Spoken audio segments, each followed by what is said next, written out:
Hello, everyone, and welcome back to the Colts Cover 2 podcast. I am Indy Star Colts insider Jim Aiello, and I am joined, as always, by fellow insider and co-host Joel A. Erickson. Joel, we are sitting here at the NFL Combine on, I guess, technically day 3, even though really... Day 4. Oh, yeah, Saturday. Players got in on Sunday. Or and Sunday, Monday, Tuesday. I can't count. Yeah, 4. And actually, it depends on if you want to count the coaching clinic stuff that happened on Saturday. That's true. So day 5, day 4. Yeah. We'll say day 4.5. It's yeah, but truly, it's mostly like day 4. Well, no, I'm saying like in terms of action, it's pretty much been Monday, Tuesday, Wednesday, and even Monday wasn't really that action-packed. For the teams, there's been more because they have interviews on Sunday. Sure. I meant for us. That's all people care about. Is what we're doing. They want to know our schedules. Yeah, exactly. They want to know exactly what we're up to and what's busy for us. No, I mean yesterday was the big day, I think, and that's why we're doing this podcast. And for those listening, we'll have another at the end of the week, try to recap everything we've learned and heard and things like that. But because we've heard from pretty much the top 3 layers of the Colts in the last 3 days? The three most important Jim people with Irsay, the Colts. Chris Ballard, Frank Reich. I mean, we pretty much got to ask a lot of the same questions to all 3 of them, kind of hear what their answers are on all those things. And as you guys know, we focused pretty heavily on quarterback. Some other information out there, Anthony Costanzo being huge news for the Colts in that kind of unlocks their offseason in terms of what they're able to do. But yeah, so let's just rewind a little bit. Let's go back to Sunday. Jim Irsay calls kind of an impromptu press conference to talk about the Combine. And about his $1 million donation to IU Health. Exactly. And if you could just update us on the status of Andrew Luck right now. Andrew Luck's retired. Are you sure? Yes. I don't know that. Okay, I'm trying to say this as nicely as possible. I don't know if the owner believes that or knows that. He knows it. Whether he believes it is the question. Everything we've heard from anybody else, from one level down, because we asked Chris Ballard yesterday, and he said what I just said. But it's not just him. It's everybody. It's people we talk to behind the scenes. It's people who aren't affiliated with the Colts, but are affiliated with Andrew. Yeah. He's done. No. Just no. There's no single NFL source in the last few weeks that we've talked to when we're talking to them about quarterbacks that goes, what do you think about Andrew Luck? Do you think he's coming back? No. Yeah. No. No one Right. even, you know what I mean? It's not even on the radar. He is being a dad. And in some cases, we've just a peek behind the window. I've been greeted by certain people at NFL events by saying, he's not coming back, right? I'm like, yes, yes. I know. So to recap, the only one who actually is holding out hope, and I don't blame him. You know what? I've compared it to a breakup. It is a breakup. It's hard to get over when you're not the one who initiated it. If you're Jim Irsay, he thought Andrew Luck was going to lead the Colts to championships for years, and 1, he never got one of those with Andrew Luck, and 2, he thought he had another decade to try. Right. And that just got taken away from him. And it also felt like they had the formula. Right. At the end of last year, they'd finally given him what they needed. Right. Good general manager who built a good offensive line and thing. He had a great quarterback guru coach. Yeah. A defense maybe not dominant, but good enough to win some games. For sure. I mean, I think and make it easier on him. There's no doubt that this team definitely had some injury problems, but I think last year with Andrew Luck, we're talking about a team that is definitely contending for the division. I fully believe that if they have Andrew Luck last year, they win the division. Yeah. Do they beat no Patrick Mahomes and the Chiefs? Probably not. Probably not, but I think they're they win close, the division. though. I definitely think they win a division. Right. I mean, barring an injury to him, because they beat Pittsburgh, they beat Houston the second time. Yeah. They beat Tennessee the second time. Miami. Well, and just the easiest thing to say on this, and every Colts fan who ever watched Andrew Luck play will agree with me, the Colts couldn't finish last year. And if Andrew Luck did anything in the NFL, it was finish games. Yeah. Usually they were down and he brought him back. That's what he did. So for them to be close, those are games. He's a finisher. That's what he does. Right. And did. This is relevant talk, I would say, because I think Frank talked a lot about how close they were. Just watching the games and going back and going, man, if a difference in a play Irsay did it too. Yeah, I mean, it was really that tight. So, well, and I want to say this too, because I think some people are going to be like, well, they're being too positive. They're not, because Frank also talked. And maybe this is, now I'm thinking about it, maybe this is a story at some point this week. But Frank talked a lot about how they went back and watched the tape and did their self-eval, and the more they watch the tape, the more he gets angry. Yeah, he was frustrated. At himself, at everybody. He said Ballard does the same thing. Yeah. Well, that's not surprising. There was some. I think at one point he said, "Yeah, I need to write this." He said at one point that it took him probably a month and a half to get over it and like kind of start focusing on the next year. Yeah.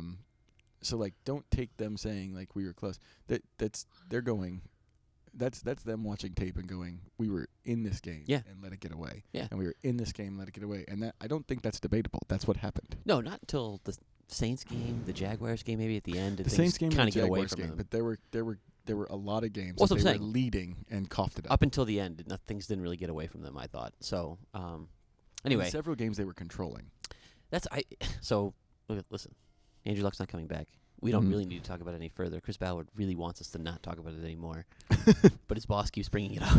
That was the funny part to me, was that Jim Irsay goes, I know you guys are all going to ask me about Andrew. And I think I looked around and went, I don't think any of us were going to ask you about Andrew. I think we've moved on. We understand. We understand where it's at. And so he wanted to bring it up, and that's fine. So he did talk about quarterbacks, though, beyond Andrew Luck.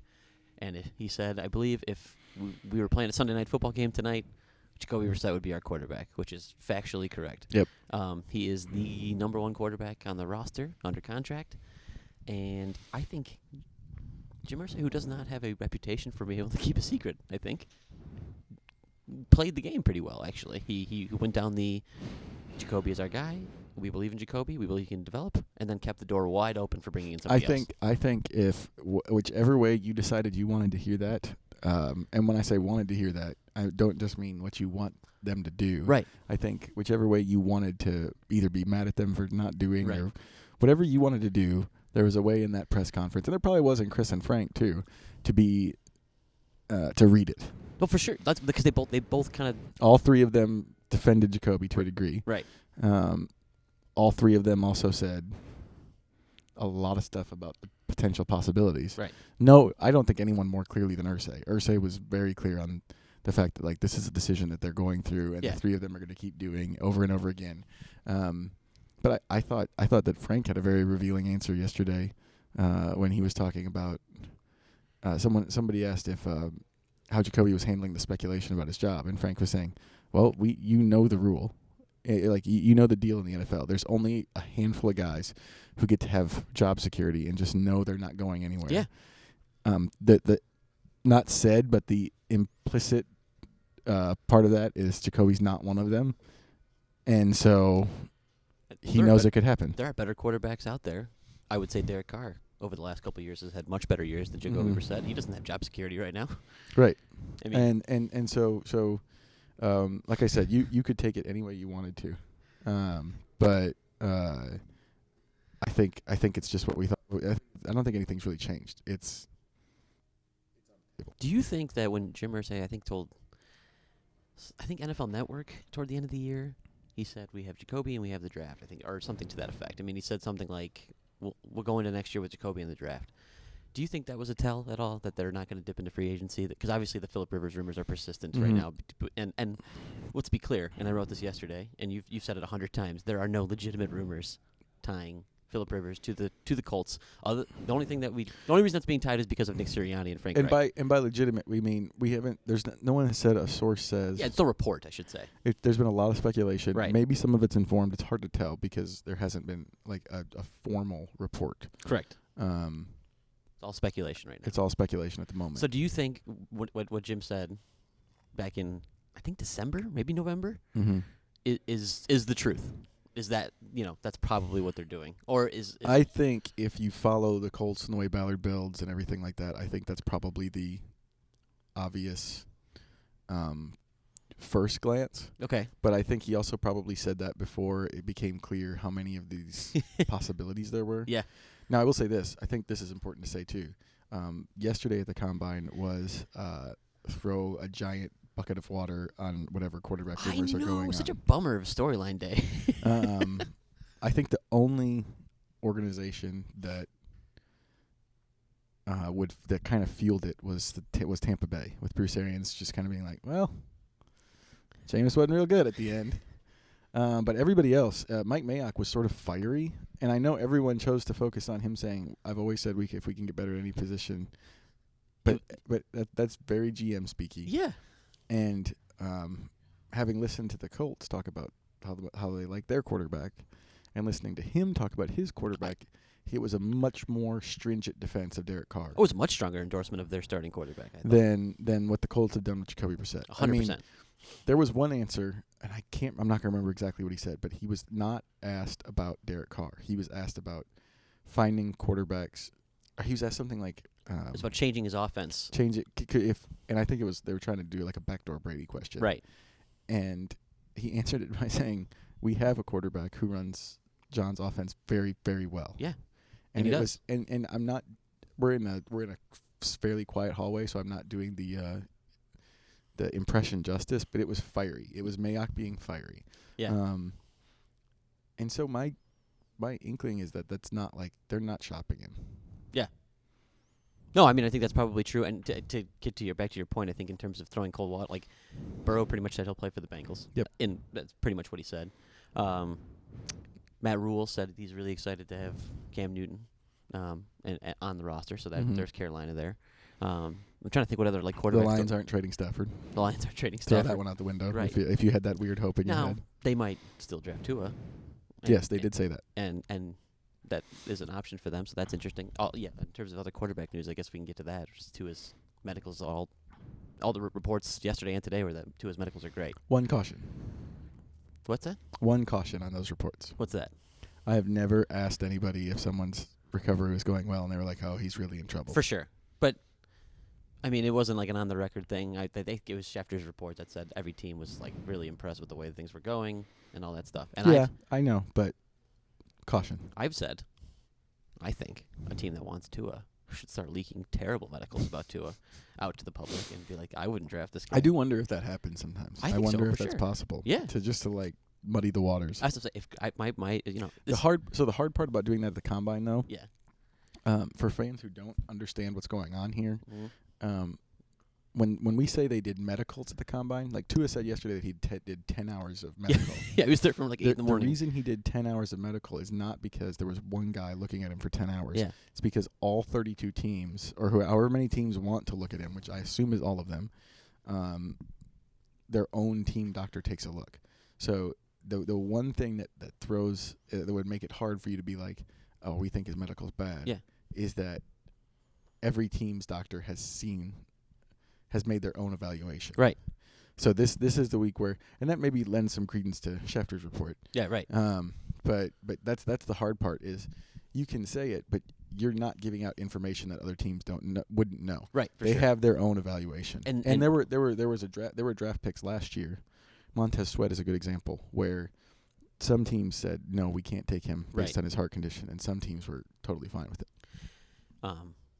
Yeah, for those who don't know, we're talking numerous MRIs, we're talking numerous CT scans, we're talking. I mean, yeah, they do their own. They all going through. do their own. Well, I think they share. Like, I think it's like they 3 or share 4 the teams imaging. do a thing. Yeah, they share their imaging, but like each team gets a chance to have their doctor fully examine. Do their own evaluation, correct? And so, but yeah, no, this is that's why the combine exists. The combine exists for that. That's why they're here. it's medicals, interviews, and then ... performance during the actual combine. And I would go even further and say it's medicals ... Interview. And then I would say, at this point, it's kind of this number 2 thing is it's a chance for like the league to set itself on teams like talking to representation and sort of getting a lay of the land and how the offseason is going to go. Sure. Then ... interviews, and then ... on-field testing. Like, it's weird because the thing they're putting in primetime doesn't matter. No, not at all. It matters some. I mean, I don't want to say it doesn't because we all have seen like the wide receiver that runs a 4.2 and then gets drafted really high. But it doesn't matter as much as people think it does. Well, Bruce Arians was the one who says if you run a 4.4 on tape and you run a 4.6 here, we don't care, and if you run a 4.6 on tape and run a 4.4 here, we don't care. Bruce Arians is also the person who said, and this will make an appearance in future stories written by Joel. Shout out to Kevin Bowen, Our biggest fan. We have a listener who will get very upset at you for saying that. That's you, Nick. I'm talking to you. Yeah. But Bruce Arians said, gosh, there are 40 wide receivers in this. It just depends on what you like. Tall, He said tall, fast, short, fast. That's really good. Yeah, no. There's lots of wide receivers. You got on Arian, so we jumped to that. But yes, I will be doing something on how great everyone thinks this wide receiver. Yeah, even Ballard yesterday was just like, yeah, it's a good class for everything. And do I think the receiver class is really deep? Yes, I do. I believe the word he used was special. Yeah, it's so okay. I mean, we're jumping all over the place, and I do want to get back to quarterbacks, but question that I think It's okay. You listen to this podcast for us to jump all over the yeah, place. I think Frank and Chris. Somebody was asked this question yesterday. I think it was maybe Chris. And it was, does the uniqueness and specialness of this class and how deep it is give you pause about drafting a receiver, say at 13? It was Chris. And he said no, I think, but He said he doesn't think it pushes a guy down because an elite guy will still have an elite grade, okay. and that will still rise. But do you agree for sure? But do you think that in the back of his mind he's thinking, well, there's only like 4 special defensive linemen, and we need one of them, and we can get a great, maybe not elite, but a great receiver later. Well, so what he's always told us happens is they have their board and people come off of it, and he said generally what happens when you get to your pick is that there's one name standing up there above everybody else. Now sometimes they trade down when there's 2 or 3. Mm-hmm. What I think happens if the wide receiver class is as deep as it is if you have 2 names up there and they're sort of close or they're the same grade, and one of them is at a position that you're looking at it and the grades just go way down. Yeah. After that top guy, and then you're looking at the receivers where it's super deep. You Right. go, you know what?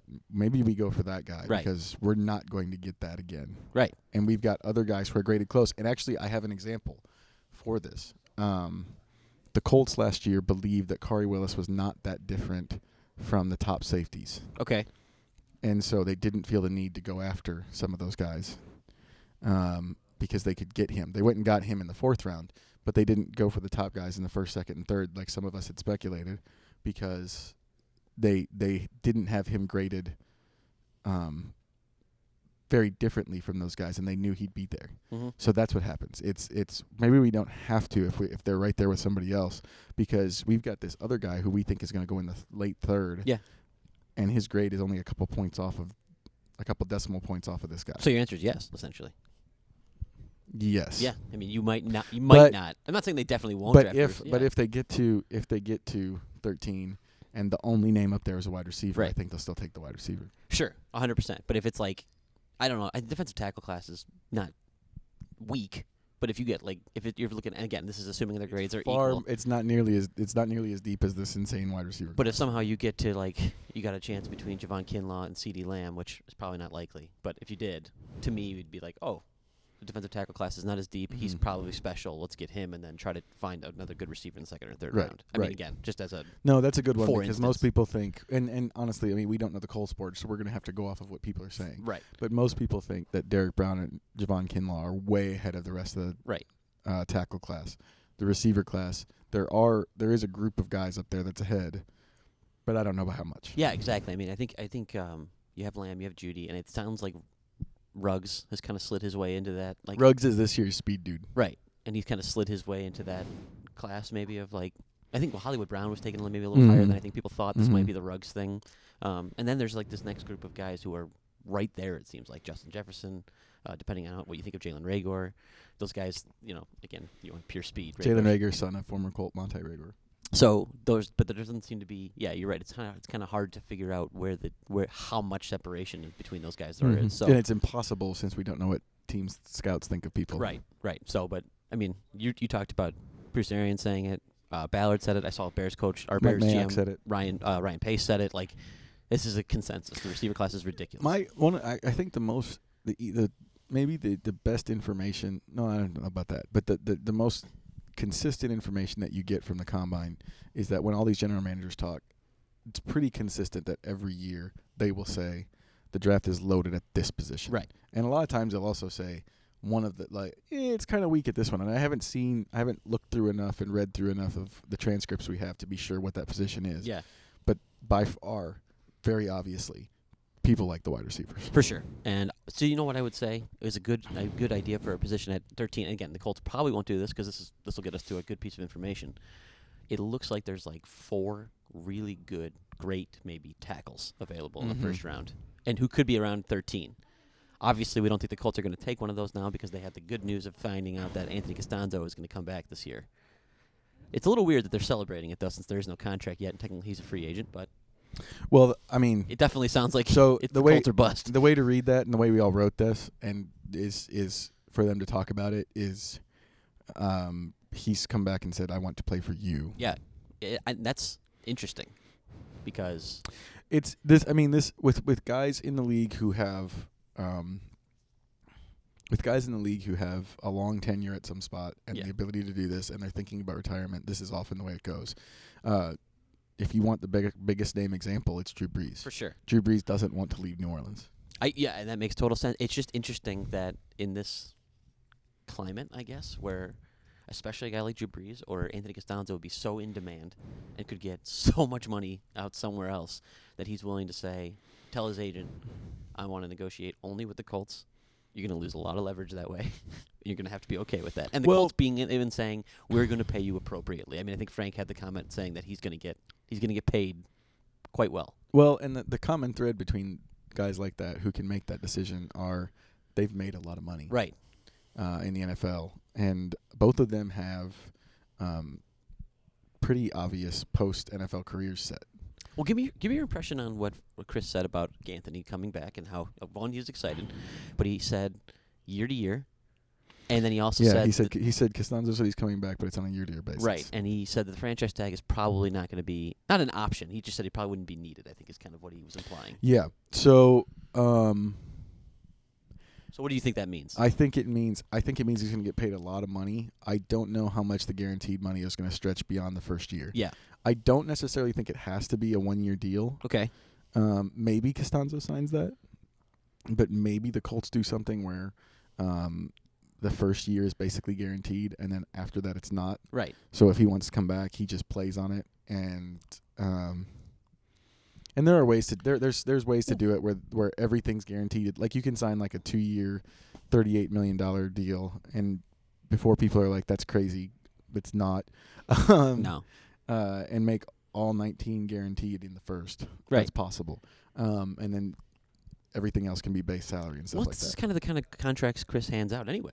I mean, in a way, like the Jack It Doyle is, contract yep. is pretty much like guaranteed your first year, and we expect to keep you and pay you what your salary says it's going to be, but Right. there's no guarantee, and we could cut you if we didn't need, or in Anthony's case, retire. You know what I mean? So, or cut him if his play slips. Yep. But that seems to, I agree with you. It almost feels like a baseball contract to me, where they're just like, we'll give you like option years essentially. Except that in baseball, you get the money.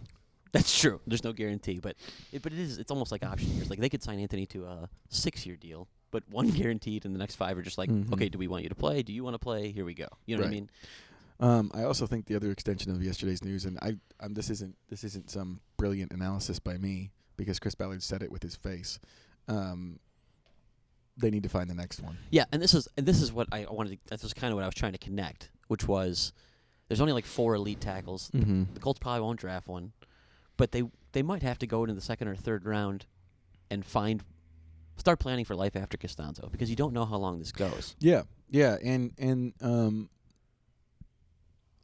and a lot of the best left tackles, Costanzo is a first rounder. A lot of the best tackles are first rounders. They've got a line that we've touted.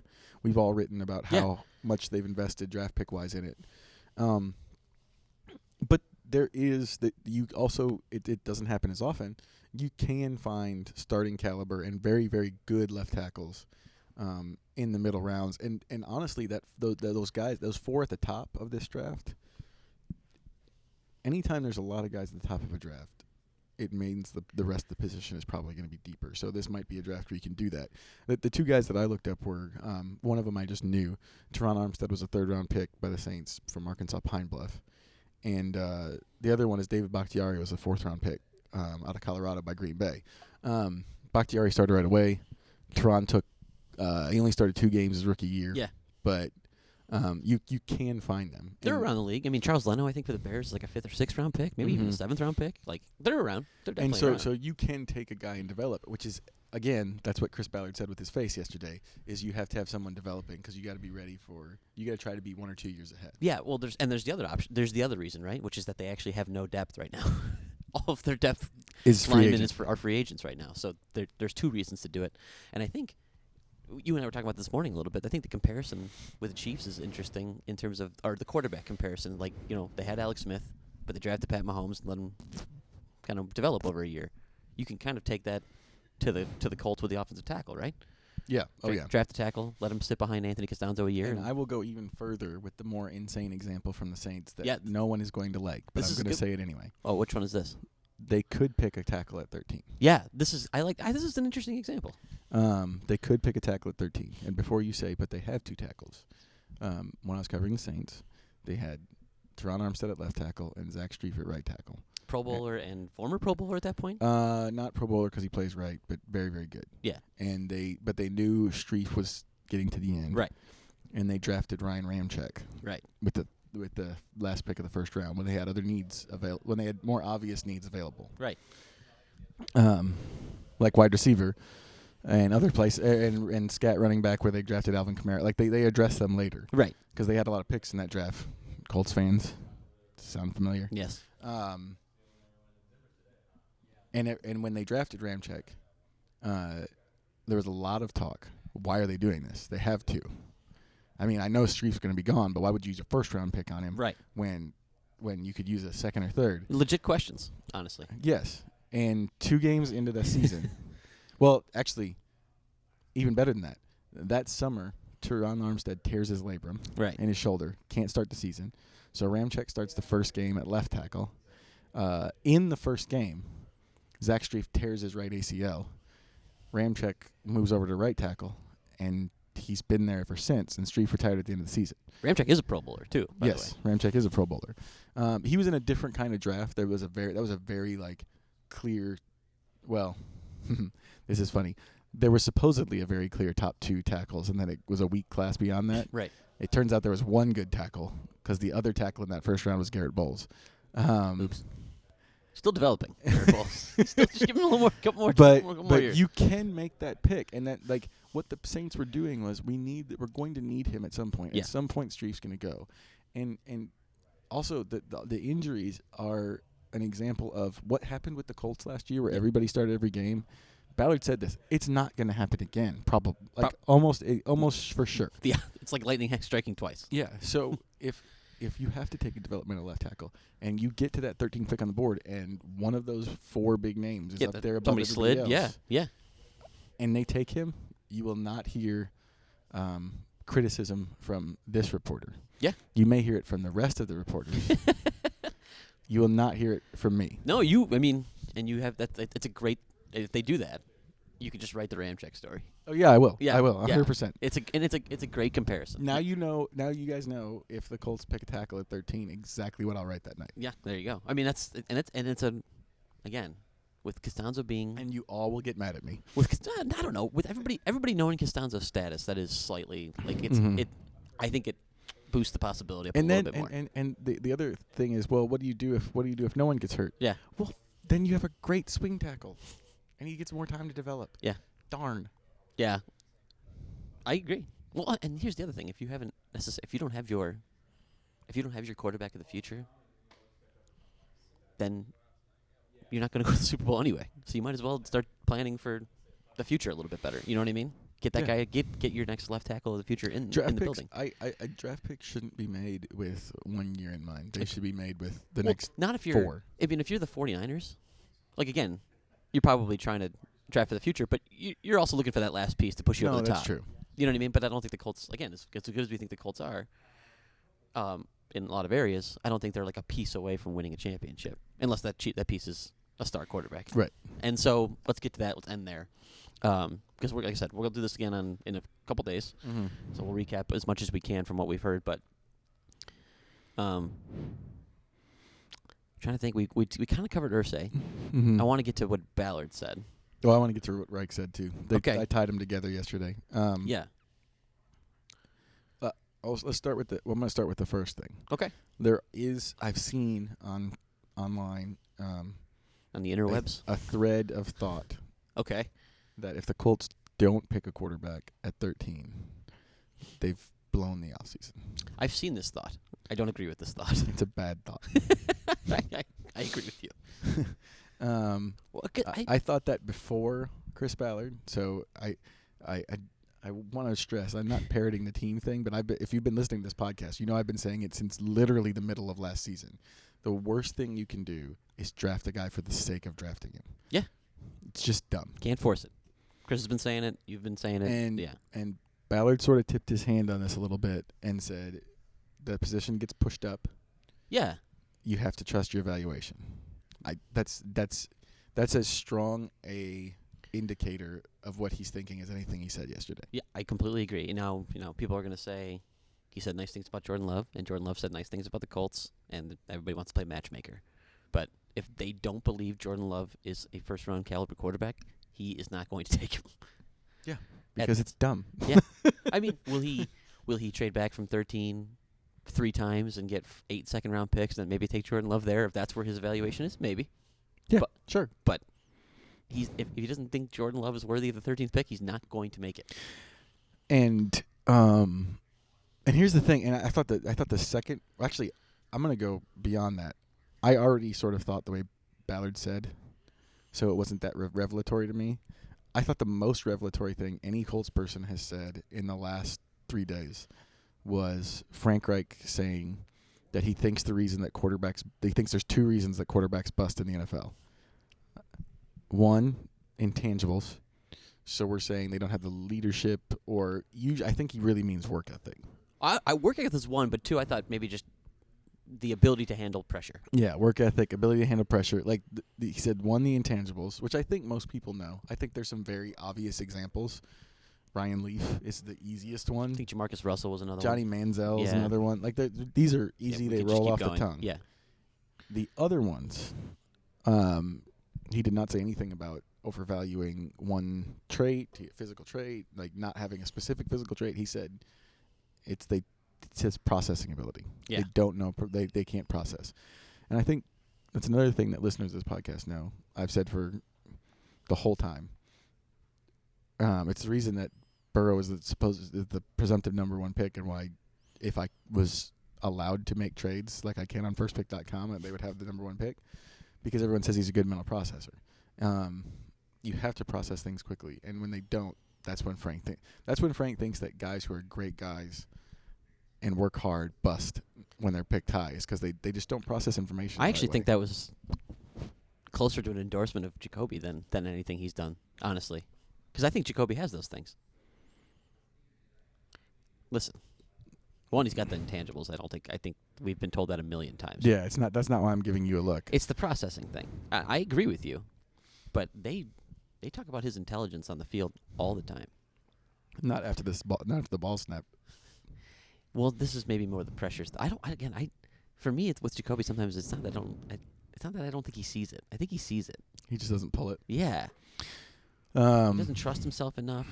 And maybe. And the arm talent is not great in terms of not rocket arm, but maybe accuracy. Touch. Yeah, touch. Which again, and this is again over and over again. Yeah. We've said this over and over again. They were asked yesterday what they look for in a quarterback, and if you read the story I wrote in January, it's the same stuff. Yeah. They have still not said arm strength. No. Never. You just have to have. And if you go back and watch, and here's the thing, if you go back and watch Frank Reich tape from the Bills, you know he had a really strong arm, and he doesn't say that.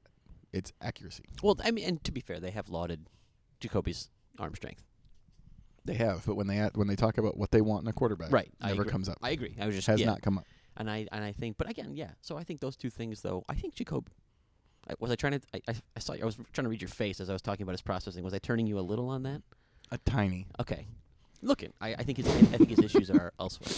I'm also not as low on Jacoby as other people are, but. And by other people, he means me. Yes, I do. Well, and most. Well, I mean, we've gotten to the point, and this is the other quote I wanted to get to, by the way. We've gotten to the point where I think, it just kind of snowballed, where Jacoby went from average NFL quarterback to. In this town, the worst quarterback anyone has ever seen. Yeah, and the Colts have pushed back against that. Well, Chris said he's this thing is taking on a life of its own, is what he said. Mm-hmm. And then I thought he was going to go further, but he didn't. Mm. But let's be clear, Jacoby is not the worst quarterback in the NFL. No, that's true. And he had a very solid first half of the season.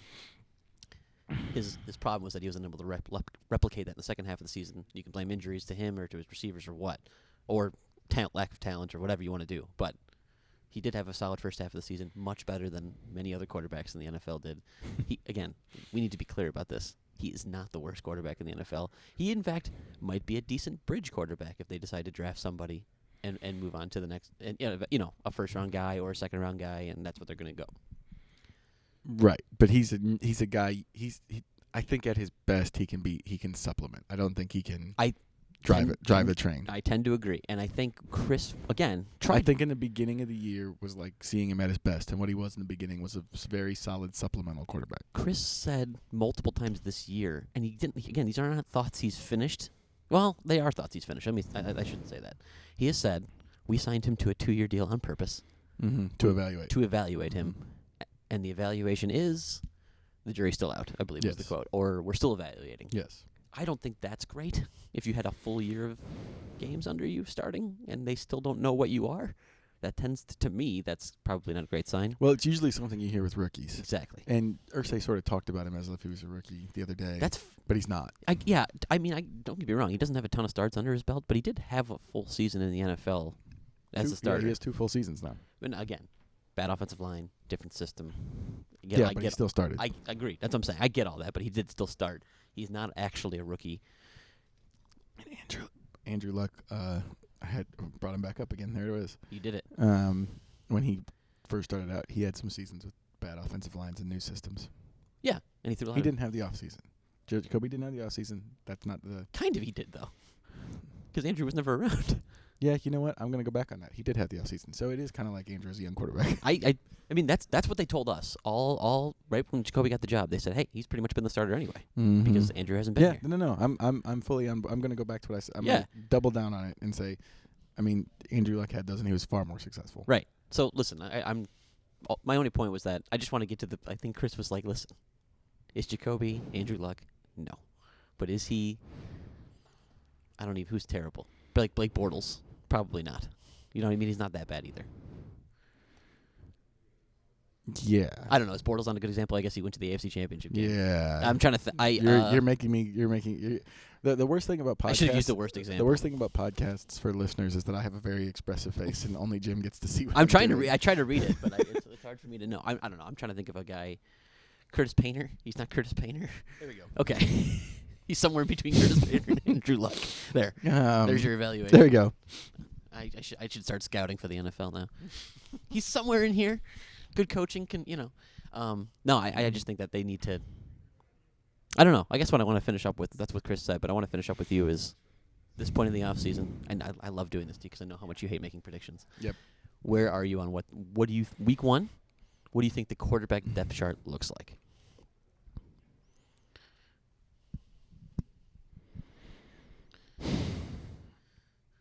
I'm leaning toward Jacoby and a rookie. A rookie in which, where are you getting the sense of where that might be? Again, we're we're guessing. Well, so the hard part is it just depends on what happens when the rookie comes in. My initial inclination is to say that he'd be the backup. But there's a part of me that thinks that if they draft somebody, especially given Reich's history with Wentz, Ballard said if a guy's ready to play, he'll play him. Yeah. They've talked about how much work they would need to do to make sure somebody could process. Yeah. They basically said they're not going to find that out here. It has to be like 2 days. So all of that almost makes me think if they draft a rookie high, he's got a good chance to start right away, as long as he doesn't blow it. Ballard comes from Kansas City, where Mahomes sat. True. But they had Alex Smith, who's better than for Jacoby. sure. And the plan when they drafted Wentz in Philadelphia with Reich was to bench. Well, and Carson. that's what makes me think that if they really like a guy, he might end up starting because Philadelphia didn't. It wasn't just the plan. They tried really hard to make it happen, and Wentz was like, "Nah, yeah, I'm gonna play." The other thing I will warn about too, in terms of first-round quarterbacks, and that is that Jim Irsay, weirdly, dropped something about the middle round. Yes, he did, and I mean, again, he talked about the Russell Wilson thing, how they wanted him in the 3rd round, even though they wanted him in the 4th round, even though the Eagles the Seahawks drafted him in the 3rd. It was a weird thing to say. I'm trying to bring it to the point of they would have drafted 2 quarterbacks with Andrew Luck. They also saw value in a mid-round quarterback. Mm-hmm. I think he said pretty much if we don't draft a quarterback in the first round, doesn't mean we're not drafting a quarterback. Yeah. Now, is he going to be Russell Wilson or Dak Prescott or, name your example, Drew Brees? I mean, those guys are... Well, I mean, you could say the thing is, though, even if they got the number 1 pick, we could say that. And that's coming from somebody who believes deeply in Joe Burrow. Right. We could be saying he could be... well, I mean, the number 1 pick hasn't been great the last 7 or 8 years.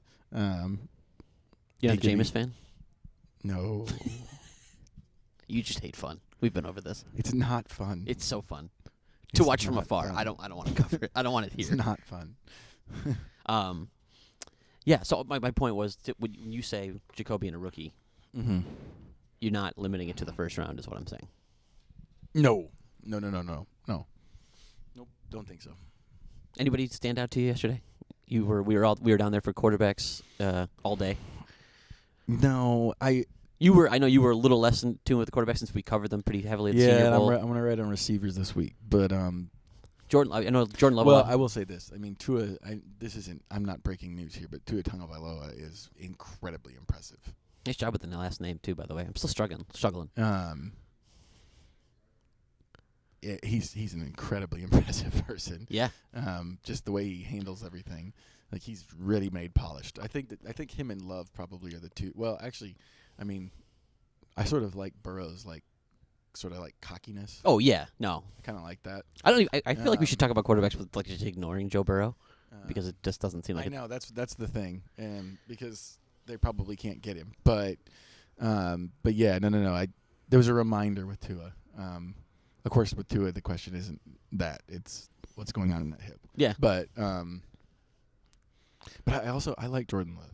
Jordan Love is. I think the thing I like most about him is that he does not make excuses for his interceptions and his bad season last year, even when people try to give them to him. Yeah. He doesn't do it.